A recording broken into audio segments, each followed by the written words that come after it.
Hello, hello. Welcome to Bishop Fox's webcast on achieving DORA threat-led pen testing requirements. This has been kind of a hotly anticipated one. I'm going to introduce myself. So Matthew Twelves. I'm a senior solutions architect here at Bishop Fox. So I've managed to handle a few of these by now, but I'm going to introduce a couple of speakers that we have for this, people much smarter than I am. I'm going to quickly go through an agenda as well, just what to expect over the next hour or so.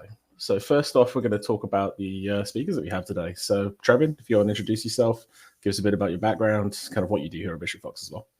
Sure. Hello, everybody. I'm Trevin Edgeworth, and I run the red team practice for Bishop Fox. Prior to this, had an opportunity to build a number of different red teams for large companies, mostly financial institutions, as well as a major security provider as well. And then I continue to be able to do that. We actually have a service line that is geared towards helping companies build their own internal red teams. So I get to work with nascent red teams and help them build their capabilities and make sure that they're kind of set up for success, their people, process, and technology and things. So love my job. Hey, love having you here. Rob, speaking to me from my homeland, actually. How's it going? And can you sort of same thing? Description of what you do here, kind of your background, etc. Yeah, going great. Not normally this dressed up for webinars, but I am in London at the moment, in between meetings with some of the largest banks that are headquartered here, actually, and having interesting conversations on the topic of DORA. Again, my name is Rob Reagan. I'm a principal technology strategist and researcher with Bishop Fox. I've spent about 2 decades in technology, about 15 of those years being focused on offensive security, have helped deliver every type of penetration test and types of red teaming that we've offered over the years, and spend a lot of time working with customers on some of their most challenging problems and coming up with solutions for those. So happy to share what I've learned as it relates to DORA. Absolutely. That actually segs really well into what we're going to cover today. So I'm just going to quickly go through the agenda for a minute or so before we get started. First section of this is going to be fairly short and sweet. It's about what is DORA, what's the context behind it. It certainly didn't come out of nowhere. There's definitely been a kind of growing appetite for a regulation that actually takes into account what threat actors are actually doing, as opposed to what general accepted best practices. There's actually specifics about this one. We're going to get into that, about kind of where it came from. Then we're going to move into sort of the pieces that you're going to be interested in here, which is who's covered. Is my organization likely covered? Who's responsible within my organization? That's going to be section 2. Quick section number 3 is going to be all about non-compliance penalties. It's not a ask from the EU. It's very much a regulatory framework. It comes with penalties for non-compliance. We're going to quickly go through those. We're going to do a bit of section 2. I always try and help make sure these have some sort of tangible takeaways for the people watching. Make sure you can actually take something back with you. That's going to be about kind of getting started with DORA compliance. Third-party risk as well is an enormous part of the DORA framework, as we'll get into. That's going to be part of that section as well. And then the bulk of this is going to be about threat-led pen testing. It's the title of the webcast. There's very much is the kind of most advanced and the bulk of what we're going to be talking about today. Then we'll finish off with some key takeaways from Trevin and Rob. So without any further ado, let's get started.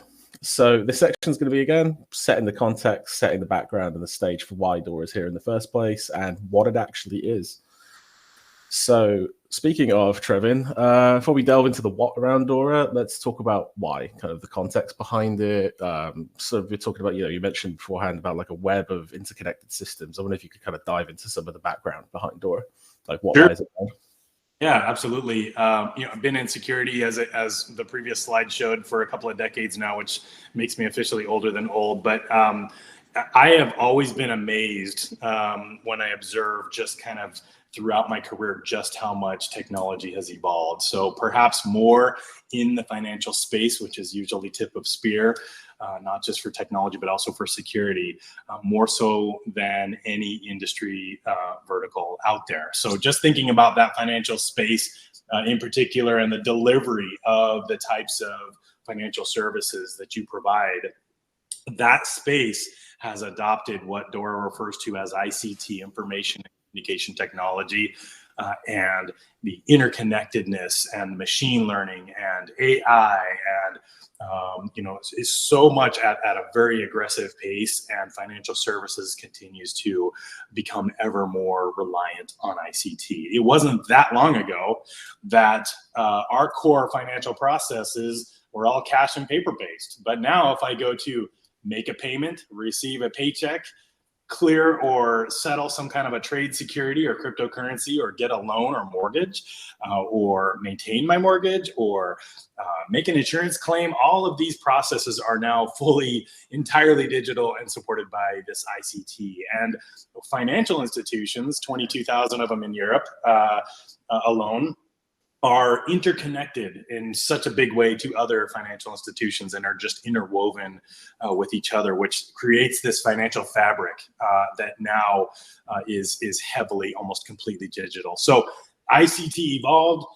Also, what also evolved was the threat landscape as well. So threats exist to this increased digitization in the financial space, including new forms of supply chain attacks. If we think about SolarWinds that happened in 2020, these threat actors, they deployed a malicious update to software that was used by companies around the world to maintain their IT infrastructures, and ended up getting a massive net of about 18,000 organizations.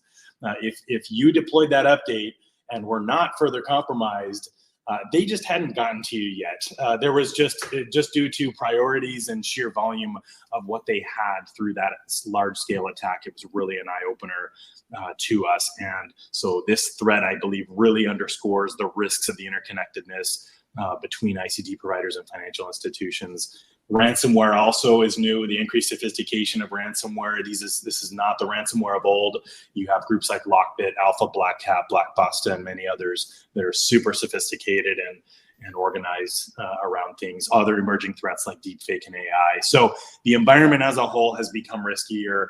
All of this creates very high systemic cyber risk to all of those processes. And now we see the blast radius of attacks in one financial institution now extending to multiple others as well. So, however, DORA kind of recognizes that the introduction of controls as we've evolved has not happened at the same pace that the risks have as well. So therefore, that caught the attention of regulators in the EU, and that was a big part of the drive to create a set of standards that would help financial institutions to strengthen their resilience against these types of things. So an overarching theme and priority of this is to take a risk-based approach. You'll see that throughout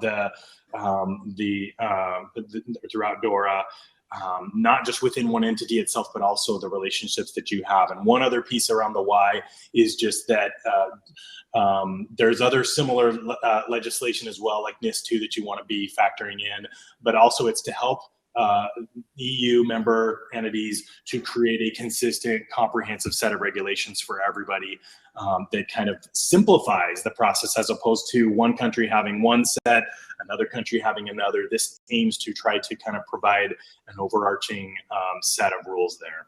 So if you could jump in just to that for a second, kind of the harmonized approach that we've kind of phrased it here, sort of break down some of the various pieces, the kind of phrases you're going to hear a lot if you start familiar. So if you're maybe not familiar with the text of DORA, some sort of specific terminology here that we've broken down. I was wondering if you could go through some of it, sort of like who you'd need to watch for, etc. Sure, absolutely. So, I mean, in terms of harmonizing, yeah, there's a variety of different regulations out there around data privacy and different things. So what this really aims to do is to kind of supersede, as it is law, to supersede that and to provide a framework that kind of brings everybody under a similar approach. So you don't have, being that a country in Germany a financial institution in Germany may be dependent on a company in France. And so making sure we're all speaking the same language and kind of working together along the same roles and taking a similar risk-based approach on things. So that's really what is the spirit of it all. Yeah, thank you. Rob, specifically on the kind of background, the sort of, the story before DORA, I guess.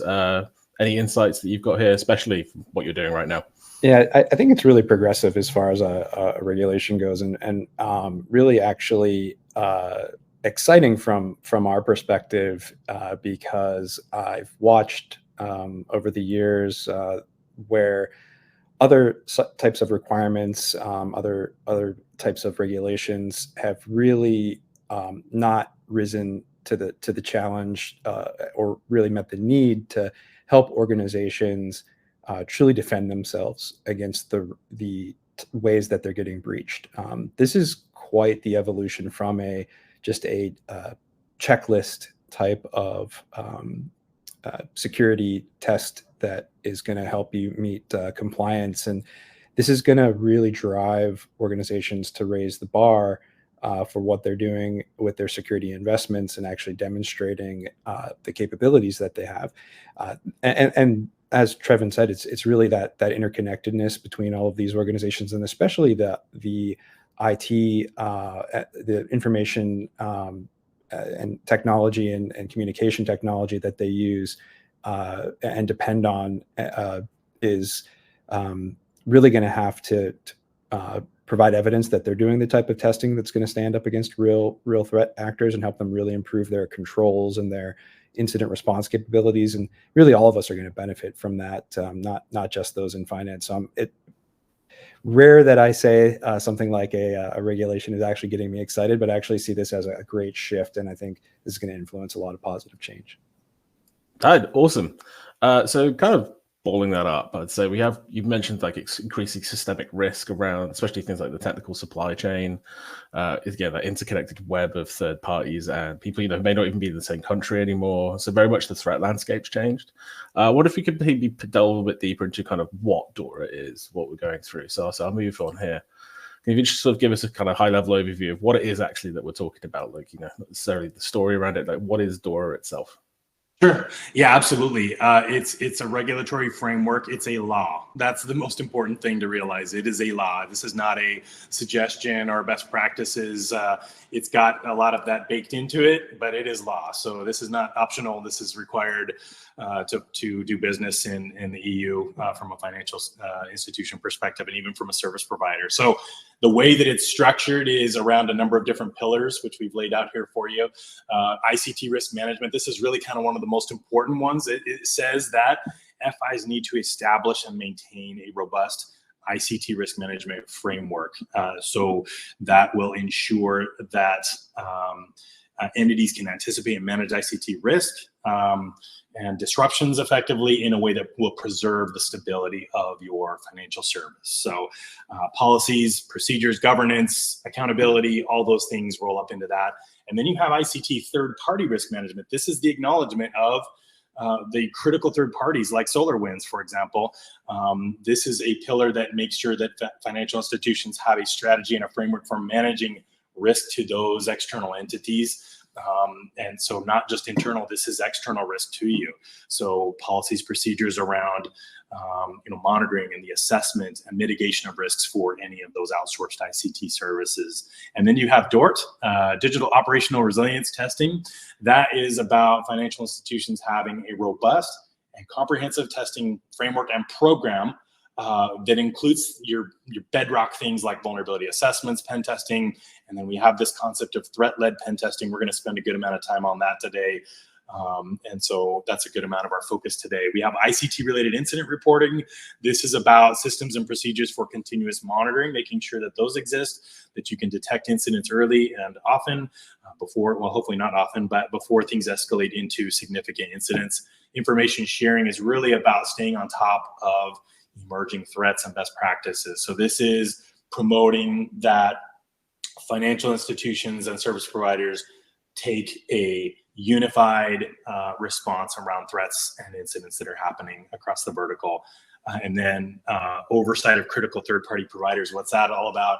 This says that the ESAs, the European Supervisory Authorities, are responsible for designating which service providers are considered critical and then providing oversight to these. So this is not just about banks. This is about others like telcos, cloud providers, and things like that. So that's the structure of what DORA is built upon. And then there's some key dates to keep in mind for this. It was released way back in December 22, published in Official Journal of the EU, which made it officially part of EU law. And then in January 2023, that is when it came into force. So it started the timeline for all of you, the member states and entities, to prepare for all of its requirements. January 17th, 2025, coming up very soon. That is the implementation deadline. So that is the key effective date when all financial entities within the scope of DORA need to be fully compliant. So you've had 2 years from that date that DORA came into full force to align practices, policies, procedures, get those in place with its requirement. That is the date by which you're expected to be compliant on that. So that is DORA in a quick nutshell. Oh, thank you so much. We're going to move on to this next section now and sort of set the stage for this one. It's going to be Rob talking on this part. So we're going to be talking about, from a scope perspective, who's covered under DORA. Does it, depending on what kind of organization you are. There was a question, I believe, in the audience chat here about sort of, does it apply if I'm an ICT provider versus a financial institution? Do I have to do the same things, etc.? So I'm going to jump in here, Rob, sort of talking about the covered entities within DORA. So if you've got any insights here. Yeah, so it really is any financial entity doing business in the EU. So yeah, this really does cover globally any banks, credit unions, payment and electronic money institutions, insurance companies, investment firms, pension funds, financial market infrastructure like trading venues and their counterparties, any crypto asset service provider, including exchanges and custodies, and crowdfunding service providers, like as some examples. But they can be anywhere in the world but if they're doing business for customers in the EU, then they are in scope for DORA. This also includes critical information and communication technology, ICT, third-party service providers. This can be things like cloud service providers, core banking software vendors, any ICT provider that services are essential to the operation and resilience of that financial entity. DORA really mandates that rigorous oversight for these providers, and that as Trevin said, is being designated by the ESA, or European supervisory authorities. They've really, they decide which ICTs are critical. They decide which have to ensure the risks of these third parties are effectively managed and mitigated. And so that's really what we're talking about when it comes to covered entities. And to address the question in the chat, which was,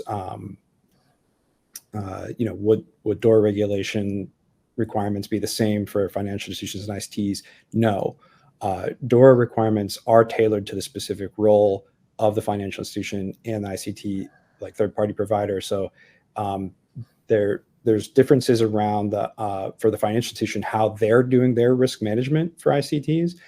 There's DORT, like the digital operational resilience testing that applies to those financial institutions, the third-party risk management and incident reporting, and then there's governance and accountability for senior management at those financial institutions.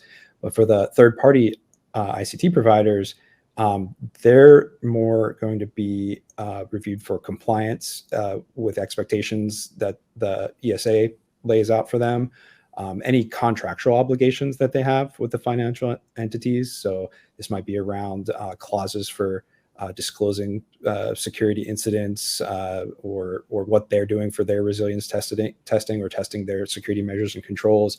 This might have to do with ongoing monitoring and testing, and typically is really a lot more around what they're doing. Their obligations are around reporting incidents. And so, yeah, some of those key differences really are around like the responsibility and scope versus like oversight and accountability. Sure. I want to talk about that sort of within the organization. So say you're an organization that has absolutely now go, yep, I'm under DORA. This isn't something you can just hand off to your GRC team, right? There's going to be people. We'll move on to this slide here. Can you describe sort of who's actually going to be involved within a given organization that knows they're underneath DORA? Ultimately, senior management is responsible. Like the ELT team, the directors overseeing the various aspects of the business that are leveraging ICT. This is something that squarely you're going to want to have your legal and compliance teams involved in. Any leadership around risk management, of course, the IT team, because they're going to be ultimately responsible for managing the ICTs, and of course, cybersecurity teams are going to want to have involved. GRC is going to play a role, but it's not squarely on their shoulders to go address this. And then really anyone that's involved in your vendor and contract management, your procurement, overseeing what is in the contracts for those ICTs is going to be critically important. No, fantastic. Thank you so much. We're going to move on to the next section of this now, which is going to be pretty short and sweet. It's very much, as Trevin said at the start of this, it's a law. It has teeth. We're just going to go through some of what those non-compliance penalties are. So I'm going to hand over to Trevin just to kind of go through rough kind of description of what the penalties are if you're found to be non-compliant with DORA. Sure, and there are penalties, fine structures. We list them here. They're set up to be very strong, a deterrent, and to motivate you strongly to take this seriously. Although there are many benefits to it, which we'll talk about as well. But these can very much get costly.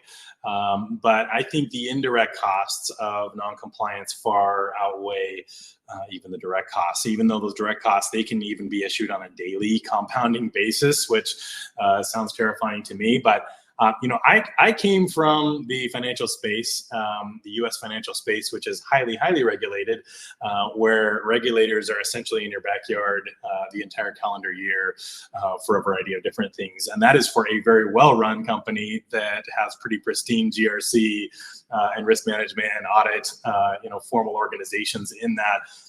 So if you start hearing from your supervisor, your ESA, and they are seeing that you are not taking this seriously, that can create a really negative relationship with that regulator, wherein you're not going to see them less, you're going to see them a lot more, and they're going to be requiring a lot more in the form of attestations and evidences and the level of oversight that's going to be needed for your organization. So you, as an entity, have, as a security organization, as a IT organization, you have limited time and resources to focus on priorities that you have.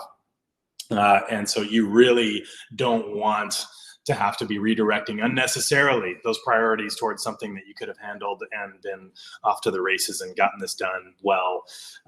So that said, again, don't view this as an expense without any benefit. There's a lot of regulation out there where it's not fully entirely mapped to good security practices. I mean, it's good to do, but it doesn't mean you're secure. This is a great regulation. This really does include a lot of excellent things in it that if you do, you will be better off. So I personally am far better, more motivated by the carrot over the stick, and I prefer to look at things this way. There are some very significant benefits to doing this needed work. You will get better as you do these things. This is not something that is a distraction or a periphery to security. It's the opposite. If you're not already doing many of these things outlined in DORA, then you might not be oriented towards the right things as security organizations. This strikes at the core for you. So it will help you identify real things, real gaps, themes, issues within your environment, and hopefully solve these before they're seen and abused by the real attackers. So the real cost of non-compliance is potentially just the reduction of your security posture and the resulting potential security incidents and things that could happen as a result of that. Also, so I'm thinking about what you just said there about, it's a lot of work to be done. Are you putting work in the right places? Just pouring resources after yet another compliance thing I have to do. We were talking as well about some advice for organizations that are pursuing DORA, just in general, some talking points. Sort of Trevor and Rob, however you want to jump in on these ones, the sort of contributions for you both.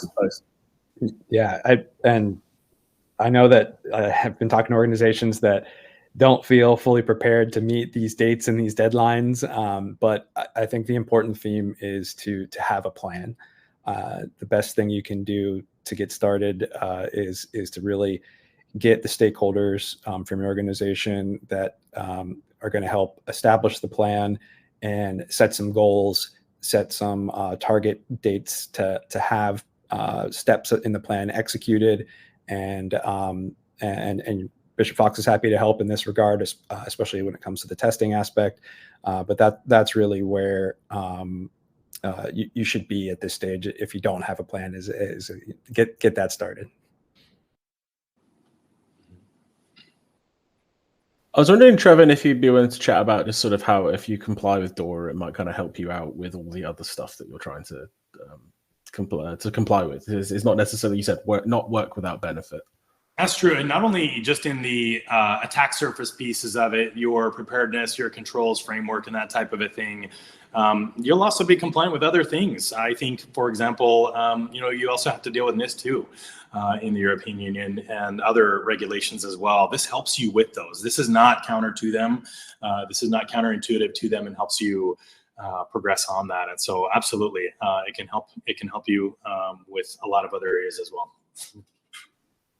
No, thank you so much. We're going to move on to, I'd say, probably the bulk of what we're going to be talking about here. Sort of want to take us through the rest of the webcast. Rob, I'd love to talk to you about some of the key areas of DORA. This one specifically, it's a very thick regulation. It's got 100 controls that we've got to look through.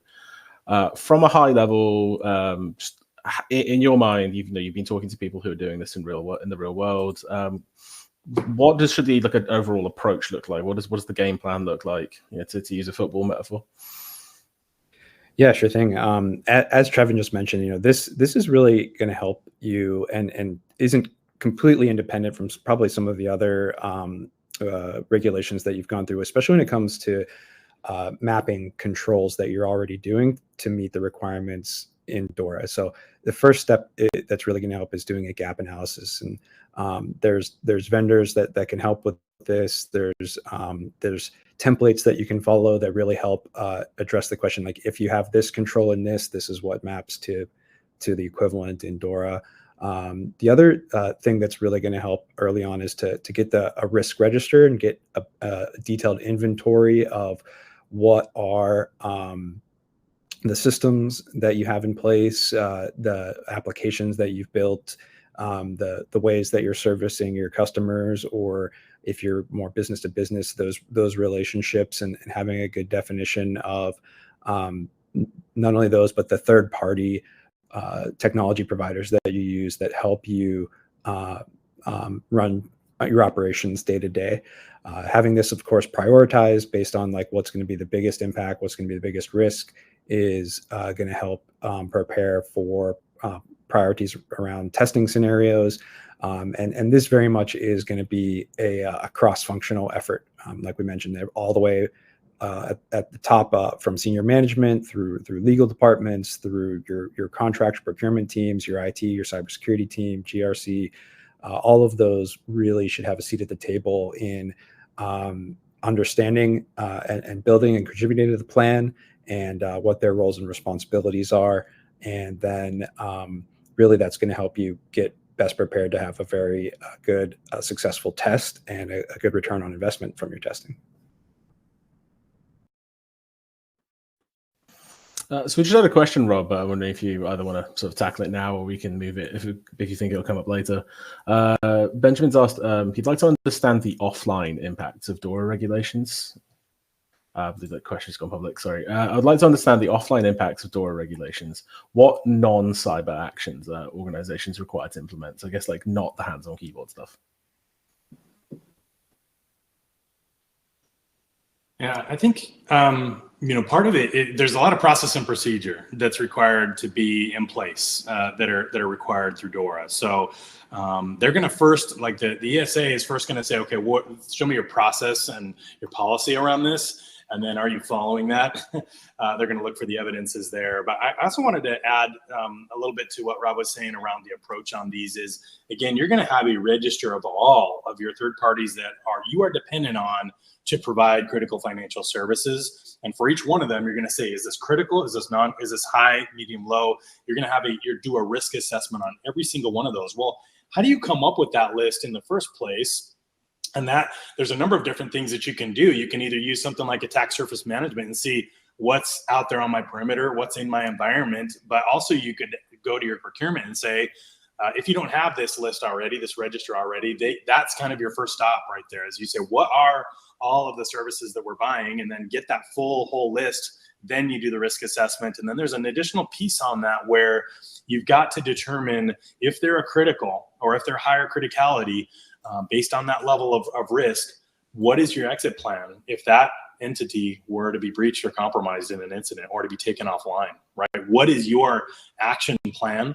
And that will be looked at by the ESA. So you'll want to know, hey, is it to move to internal systems? Is it to move to another third party that we have in the wings, or something? How are you going to adapt if that customer is either not available or compromised, and therefore you can't use them? So that's a key step of that as well. But it all starts, as Rob said, with that gap analysis. Yeah. Thanks, Trev. And that's really great insights. That really did kind of spark for me when I really think about like what the offline work to do is. It is that sitting around almost from a let's play out these scenarios, let's play out these exercises. Can almost think of it while doing like a tabletop exercise isn't explicitly like required by the regulation. You can almost think of that's a good way to get all of your stakeholders and all of your senior management at the table and start to answer the questions. What if the availability of this third-party provider that we have goes away? What's our business continuity plan? What's our operational resilience?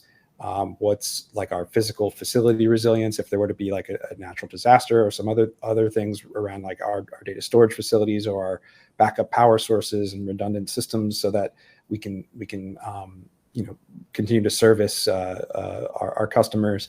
I think that the really just sitting down and understanding and practicing for those drills and those exercises that might not directly be related to like a cyber attack is something that is also a big part of this.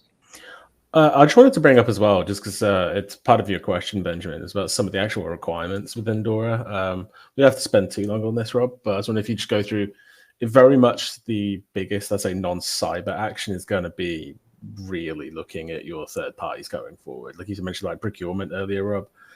I think it's safe to say the era of kind of just sort of going like, yeah, good enough. Yeah. It's more well and truly over when it comes to DORA. It's the specific requirements even stretch into things like contractual terms. Yes. So we were looking through like Article 30 literally tells you some of the stuff that has to be in these contracts. I was wondering if you could just quickly go over that before we move on. Yeah, I think that's another big aspect of this, is something that's like what our contractual requirements are, and yeah, there are very specific key provisions that you need to have. So making sure that you're going through that, I would consider that more of like a business requirements analysis and effort. So that it's not exactly like a cyber attack related. No, absolutely. And just one last thing before we move on to sort of the meat of it with threat-led penetration testing. Just wonder if Trevor and Rob, however you want to jump in here, about sort of having an exit strategy. It might not be something you've thought about before, especially before even engaging a vendor, but can you sort of describe why it might be a good idea to have one here? Yeah, absolutely. I mean, you could be caught off guard. You're entirely reliant on an entity over which you don't have visibility into their security environment. So that's a very high risk for you. And so really the spirit of this is ensuring that if you need to bail, if you need to move to another, what is your plan if that happens, and the likelihood that this is a compromised entity? Are you just going to continue using them, or do you have a plan to kind of move to something else? So this emphasized kind of redundancy to help with that resiliency. To if you have a secondary vendor as a fallback or something like that, that's going to be a good thing for an exit strategy there. But ultimately, it's up to you. What will allow you to continue to perform business and perform these critical. Yeah, and what they're really going to be looking for as part of investigating this, like a good example might be that you are using a cloud provider to host customer data for a critical application, and the exit strategy really is just a backup relationship, perhaps having already a secondary cloud provider and a regular export of that data, and some contractual clauses allowing termination for regulatory reasons, and that you've also run a drill, that you've simulated that data migration, or that you've simulated the business continuity of like, okay, let's flip the switch. We're going to go from cloud provider A to cloud provider B, and everything's going to still work really smoothly. That's like a prime example of what they're looking for when it comes to exit strategies. Just having alternative vendors identified, having the data in a portable and service portability, so that you're ready to go to restore from backups in the event of like a ransomware breach, or just in, maybe it's not you that gets ransomware, it's your third party provider that gets ransomware. This is happening more and more, where it's affecting entire industries or verticals when one of the key players has a major breach or major incident. So what's the backup plan, so that we can not be dead in the water, and just that you have those contractual provisions in place to say like, yep, we can terminate, and we don't have to. We can go to our other provider in the event of an incident. And that you've also trained your staff and have a good communication plan. So that's where this again becomes really cross-functional. Is, does everyone know their role in the event of that we need to exit from a critical ICT provider? Yeah, so like we said before at the start of this, resilience and redundancy are very much the kind of words of the day when it comes to DORA. It's going to be tested on. So your ability to do things, you're going to have to start proving it as well underneath some of the third-party regulations. But I want to take this as kind of the seg to move over to probably the meat of the webcast here. We're going to be talking about the actual hands-on keyboard cybersecurity testing. That's what we kind of brought you guys on board for here. So I'm going to talk about threat-led penetration testing and the kind of framework that surrounds that. So Trevin, love to hear about, so essentially, we mentioned DORT at the start of it as being one of those pillars underneath DORA. So digital operational resilience testing, and then TLPT that sits underneath that. You bet. Love to hear your insights here. Sure, and just I thought of something as well, is that the prior section that we did on the third party risk there, that's chapter 5. It's articles 28 to 30 in DORA, if you want to, in the regulation, if you want to look at it. But I just literally yesterday, we had an ICT provider. They're an identity and access management firm, major firm used by a lot of financial institutions. And they said, we have 5, 6, 7 different financial institutions that consider us to be a critical third party, and they are reaching out for attestations around the testing that we've been doing. We want to up our game in this space. So know that even just by virtue of you having that register, considering them critical and following up on them, you are raising the game for service providers. So how cool is that, right? So you're not just improving your own financial institution, you're also improving the world around you, services that in addition to financial institutions, other industry verticals are benefiting from. So I just think that's really awesome.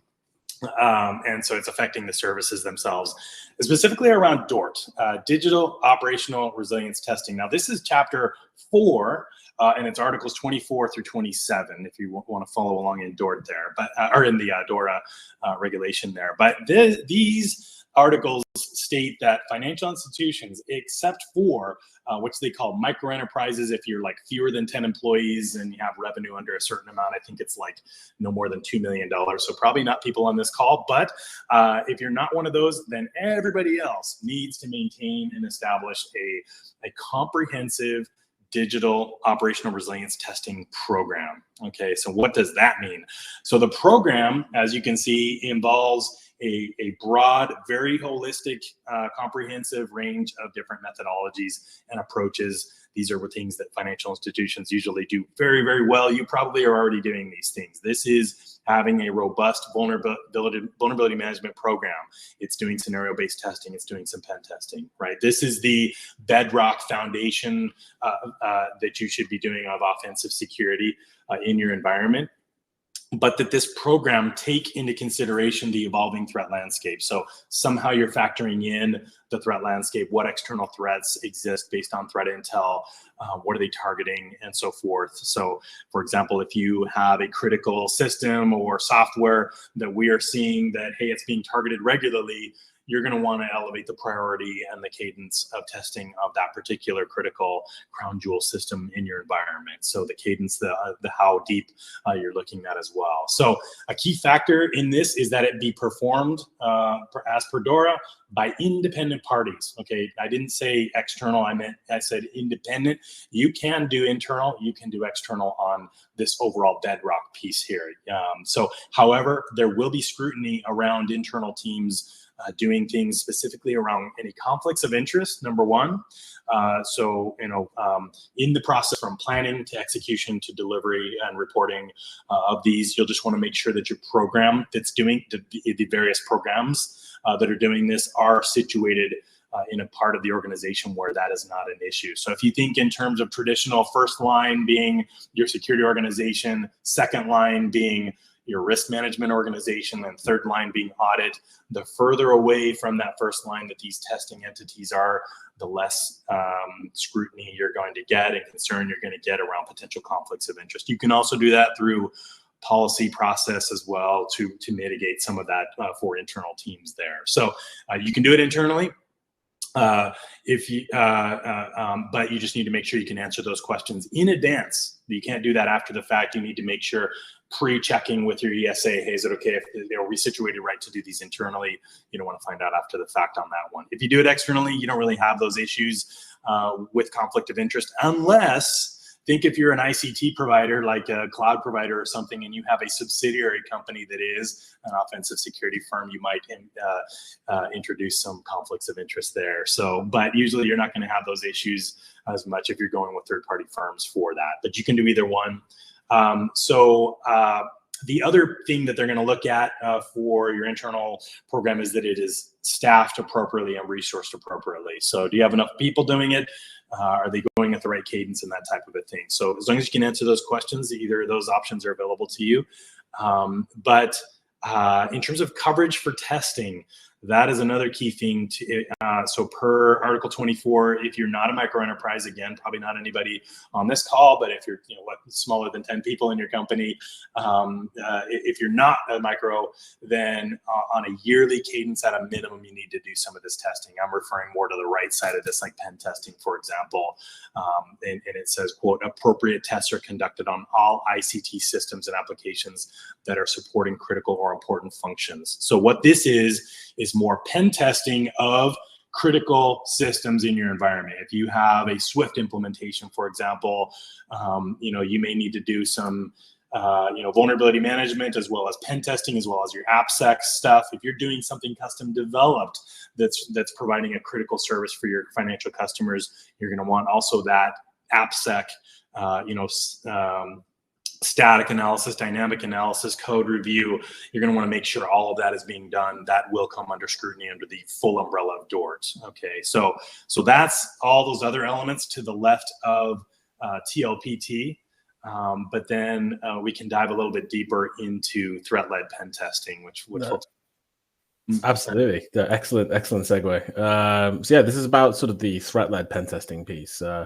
Since this might be a bit of a misnomer, so you might just describe it closer to red teaming, maybe. I'm just interested to see what you think. Like you mentioned pen testing before. How does this differ? Go through some of the specifics of what you're going to have to be able to do here. Yeah, I think this is really an exciting part to see this in a law and regulation as a requirement, because I mean we've seen over the years like breadth first vulnerability assessments that are really scans that are finding a bulk of issues.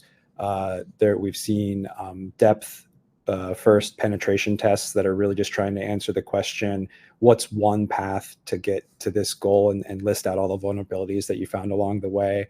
But this allows us to be much more creative in actually making a very detailed plan to do upfront definitions of what threat actors we're going to emulate, and what their starting states might be, and what their goals may be for a specific attack on the organization.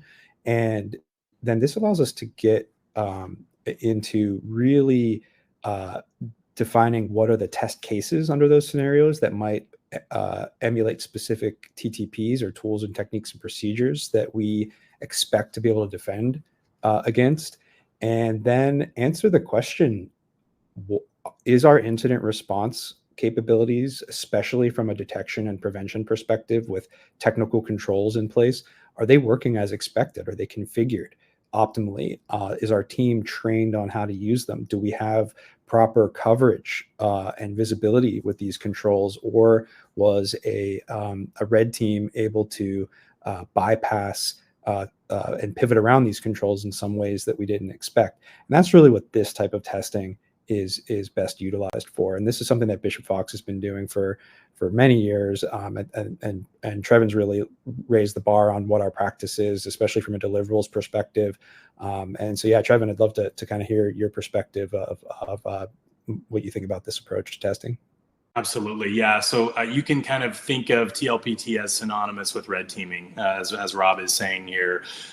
Red teaming at its core, its most simplest definition, is objective-based adversary emulation. Okay, so unlike other types of testing, which might start with a scope, a range of IPs or a range of domains, and ask what can be done to this environment, a red team starts with objectives, attack objectives. So can I pull off an unauthorized wire transfer? Can I delete a mortgage? Can I jackpot an ATM and cause it to start spitting out cash? That's the attacker objective. And so therefore you kind of disassociate from the really tightly defined scope and allow you to just use your freedom and creativity to figure out the ways that that can be done. You know, so one time I had a company come and say, hey, can you do a pen test on Swift for us? And I said, okay, do you want a pen test on Swift, or do you want to see if I can perform an unauthorized wire transfer? And they said, yes. And so I said, no, there's a difference in approach here, because I can do a pen test on Swift and it's just going to be on that protocol. It's just going to be on your implementation. I can do a red team on the ability to perform an unauthorized wire transfer. And what that does is allows us to say, okay, there is a dedicated room for all wire operators. There are some paper-based systems in this, filing cabinets. It is behind a locked door, so we could pick locks and get to it. We could social engineer wire operators. We could attack the front end and back end systems that feed into and out of Swift. And we were able to find all sorts of pathways to performing an unauthorized wire transfer that were outside of vulnerabilities within their Swift implementation. So it kind of underscores the difference between a pen test and a red team there. But really, at its core, it really is special when it can incorporate threat intelligence. So one of the requirements to this TLPT being done is that there be threat intelligence that informs your red team. So the type of threat intelligence that we're talking about here is more of the strategic type, not of the more operational threat intelligence or tactical threat intel, which would be more indicators of compromise, IPs, domains. That's less useful here. What you're looking at here is an example of what you might have as a strategic threat intelligence. This is a threat actor profile for the Alpha Black Hat ransomware group. So as you can see, there's an overall description of it. They've got certain goals and intents as an as a malicious entity. They use certain tactics, techniques, and procedures, and those are the MITRE IDs, specifically how for what this entity uses for initial access and exploitation, lateral movement, evasion, C2, persistence methods. What we can do as a red team is we can take that, either one of your external third-party providers, and it does need to be external. This can't be necessarily internal, or we can do it for you, but it should be an external entity to you. Provide that threat intelligence, and we can consume that and turn that into marching orders for our red team scenarios that we do for you. And we do that through a process called architecture and attack graphing. So think about the end goals that I mentioned: delete a mortgage, to do a wire transfer. That's on the, we can create a visual for you with that on the far right of that diagram. And on the far left are different starting states. It might be a malicious insider, a bad contractor who's up to no good. There might be somebody entirely outside of your organization, or somebody who's at an ATM.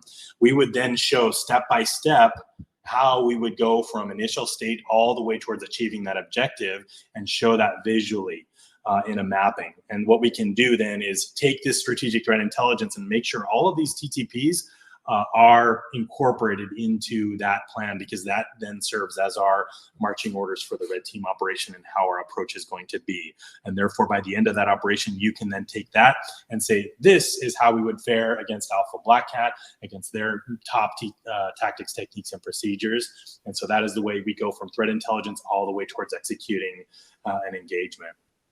I kind of want to grab what you just said there, Trevor. Just move to the kind of, what does a TLPT engagement look like the actual engagement itself? I know there's some specific requirements that have gone after, like you mentioned about external testers, etc. But I just want to know if you and Rob had any insights on kind of, what does the actual engagement itself look like? What kind of things we're going to need to be able to do? What kind of activities am I going to be performing? And then Bohek in the Q&A asked, is purple teaming part of TLPT? Yeah, that's a great question, actually. So purple team, so you have some guidance, best practices in the form of TIBER EU. Many of you are following that. And then you've got the DORA regulation around TLPT. And if you marry them together, they actually fit together super nicely in terms of red teaming and purple teaming. Now, purple teaming, I see as more of a, like, if you think about football or, basketball or soccer, whatever, I should say football on this call instead of soccer, but you've got the concept of actual game day. You're going up against an actual adversary, start to finish, it's the full game. They're going to pull all their tricks, their strategies and everything. But then you've got practices in advance where a coach is working with a player to work on a very specific technique, and then let's move on to the next technique, right? Purple teaming to me is that practice. It is a sparring partner working with you saying, when I do this, you should be doing this. Let's practice it a few times, right? So a purple team for us is, we're going to take, for example, that TTP list from the adversary profile, and we will one by one work on those things with the knowledge of the blue team that we're actually going to be executing those things. And we will work on building your telemetry, your alerting to help so that anytime we do that, it's going to reach the right dashboards on that. The red team is pull it all together. We're not going to advertise that we're going to do this. It's done stealthily. And your blue team doesn't know it's coming, and here's how well you do. It's the true litmus test of that. So it does absolutely, especially if you incorporate the TIBER EU piece, here's how that could look. So TIBER EU says you need 12 weeks of red teaming and 10 weeks of purple teaming. That's a lot, okay? That's a lot of ground you can cover. So what I recommend is, let's say you've got your strategic threat intelligence of 3 top adversaries that you're concerned about that are targeting your financial institution. Each one of them has its own motivations, intent, capabilities, and the different TTPs for each one of them. You could take, for example, break up that 12 weeks into 3 different 4-week red teams, followed by 3 2.5-week purple teams. And what we would do is take threat actor 1, work through the entire red team, and at the conclusion of that, and of course, we're consuming the threat intelligence. We're feeding it into it. At the conclusion of that, we do a very focused practice with your blue team on any detections they missed for those 2.5 weeks, and then we move on to threat actor 2, and we do that along with the purple team, and then we move up to threat actor 3 as well. Attack graphing, do the exercise, do the follow-on purple team, and therefore you're able to satisfy the TIBER EU requirements of having 12 weeks of red team and 10 weeks of purple team. And so that's an excellent way to marry those two, and also get coverage across all of the people that want to do you harm, do your organization harm. So that's my recommendation there on approach. Anything to add, Rob, that I missed? I think that covers it quite well. I was hoping to jump into some of the questions with the time that we have left. I know that there was an ask about, really like, and I think some of the like really key takeaways that we would have for this are, this is something that Bishop Fox has been doing for quite a while. We create some very tailored deliverables that help our customers communicate this to their key stakeholders and anyone auditing them for compliance, including attack graphs, including a report that's not just a list of findings. It starts out more with, here's the scenarios and test cases that were executed. Here are the detection and prevention controls that either were effective or partially effective or not effective at all, and then a narrative around what was done during the red teaming and or purple teaming, and we create an appendix with a log or a journal of all of the dates and timestamps of every command we ran on every system in the environment. And this all helps the blue team really better understand what coverage and what visibility they're lacking, or where they can improve their configurations and their own team's training to better defend against these threats. And so, yeah, kind of diving into some of the questions that we had. What are some practical actions that organizations could take to ensure compliance with third-party and vendor requirements? I think doing those security assessments of those third parties, or asking them what they've done, and if you're not satisfied with what they've done, perhaps conducting your own security assessment so you can better understand the supply chain of that ICT. This can also involve really going in to regularly monitor and review their security posture, and practicing your exit strategy for if you had to leave this vendor. Like, are we ready in a good position to do that, or is that going to be really painful? Have we protected ourselves contractually? And let's practice some incident response around this. Another question that was asked was, someone mentioned they have 4 different business units in the org. How should they plan to scope and define their TLTP? And I think this really goes through that whole kind of 6-pillar process. But at this point, you're looking at your organization holistically, but perhaps also by those business units. You might want to try to understand what's the business impact, what's going to be, if you had to do asset prioritization or define criticality and impact of systems that are in those different business units and how it affects the entire org.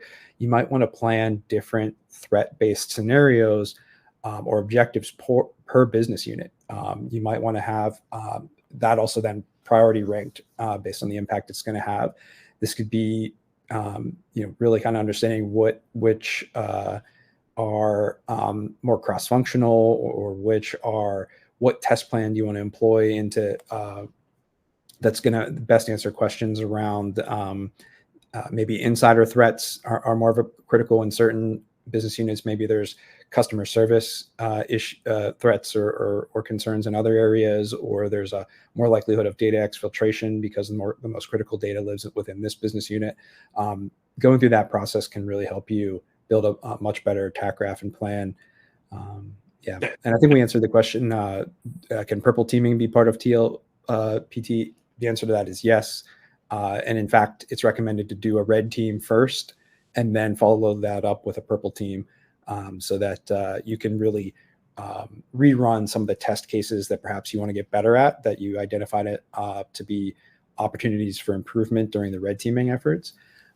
So that's absolutely doing both as part of your testing efforts can really be helpful.